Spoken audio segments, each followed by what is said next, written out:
Good evening, visitors. Welcome to the Australian War Memorial's last post ceremony. My name is Craig Burrell, and joining us today from the Australian Army is Warrant Officer Class 1, Joanne Davey. We welcome the veterans who have served, those that are still serving, and the families that love and support them. We acknowledge the members of RSL and Services Clubs Association, RSL Victoria, and RSL Queensland, who are watching the broadcast of this ceremony across Australia. During this evening's ceremony, wreaths or floral tributes will be laid at the base of the pool of reflection by visitors to the memorial. If you are able, please stand and join in singing the national anthem.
Please be seated if you can do so. The Australian War Memorial was the vision of Charles Bean, Australia's First World War official historian. Bean landed with the Australian troops on Gallipoli and stayed with them at the front through to the end of the war.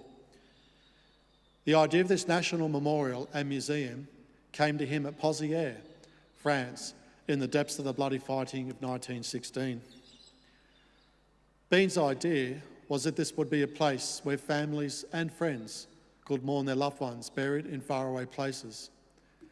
It would also be a place that could help all Australians understand what these men and women had endured and what they had done for us. Bean's vision, to which we remain true, is best expressed as inscribed in the entrance to the memorial's galleries.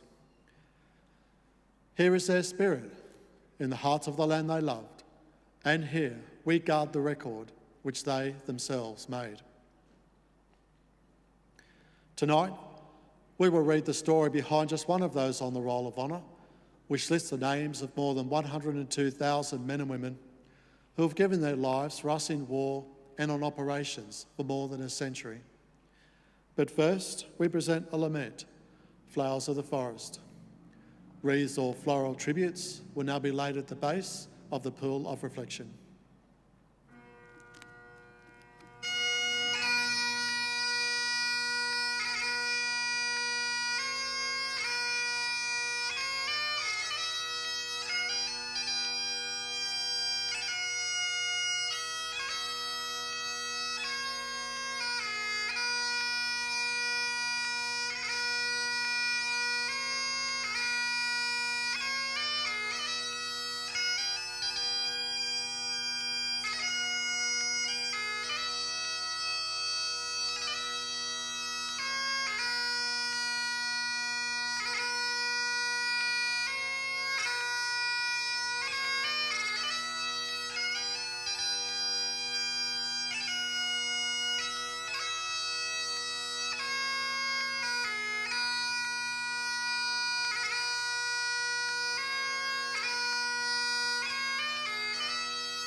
Today we remember and pay tribute to Private James Woodlands.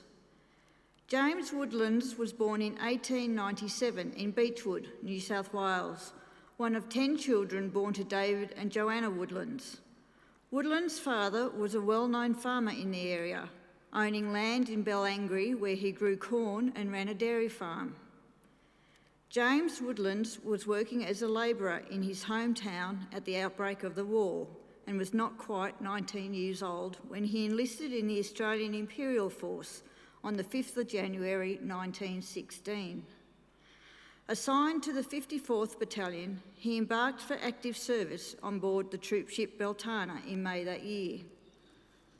Private Woodlands reached England in July and spent a month training before joining his battalion in northern France. He spent the first months of his service manning the trenches of the Somme during the freezing winter of 1916 and 1917. In early 1917, the 54th Battalion took part in the advance, which followed the German withdrawal to the Hindenburg Line. Woodlands contracted trench foot while serving in the lines and spent several days in hospital recovering. He rejoined his unit at the end of April and shortly after was taken ill with a case of trench fever, which necessitated travelling to England to recover in hospital. Woodlands wasn't able to rejoin his unit in the front lines until November 1917, when the Allies were anticipating a major enemy offensive. The collapse of the Russian monarchy in late 1917 released thousands of German soldiers from the fighting on the Eastern Front. In March 1918, Germany launched their spring offensive, taking a chance to deliver a decisive blow to the Allied forces while they held superiority in numbers. The 54th was moved to positions north of the French village of Villers-Bretonneux.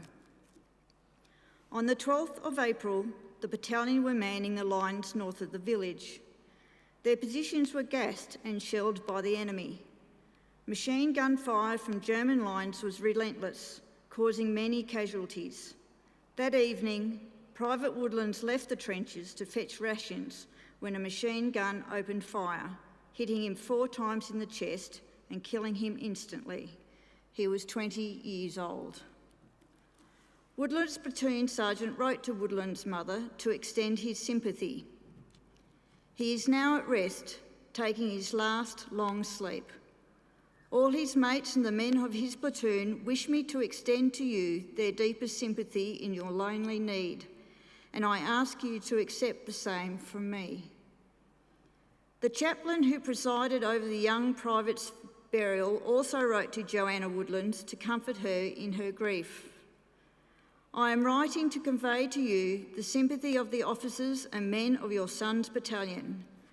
We have lost a brave comrade and a good soldier, but you have lost a son. Keep your faith in God. Paradise is not so far away as we sometimes think. Your son has gone into paradise after making a sacrifice very like his Lord's. Your love and prayer can reach and help him there, and if you will allow it to be so, the link which once bound you to earth may bind you to heaven. God bless you in your share of your sacrifice. Private James Woodlands was buried at Auburn Military Cemetery, near where he fell. His name is listed on the Roll of Honour on my right, amongst almost 62,000 Australians who died while serving in the First World War. His photograph is displayed today beside the pool of reflection. This is but one of the many stories of service and sacrifice told here at the Australian War Memorial. We now remember Private James Woodlands, who gave his life for us, for our freedoms, and in the hope of a better world.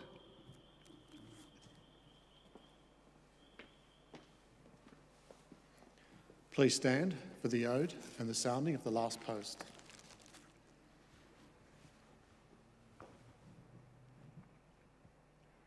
They shall grow not old, as we that are left grow old. Age shall not weary them, nor the years condemn. At the going down of the sun, and in the morning, we will remember them. We'll remember them.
Lest we forget, Lest we forget.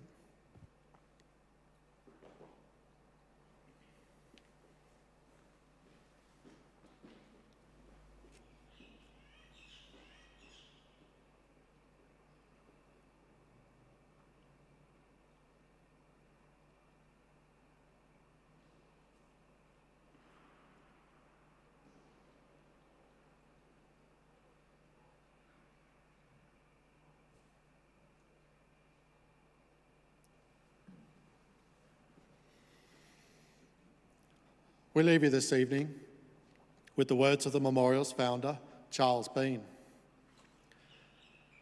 Many a man lying out there at Poziere or in the low scrub at Gallipoli, with his poor, tired senses barely working through the fever of his brain, has thought in his last moments, well, it's over. But in Australia, they will be proud of this. Ladies and gentlemen, girls and boys, that concludes the last post ceremony. We thank you for visiting the Australian War Memorial, and we wish you all a very good evening.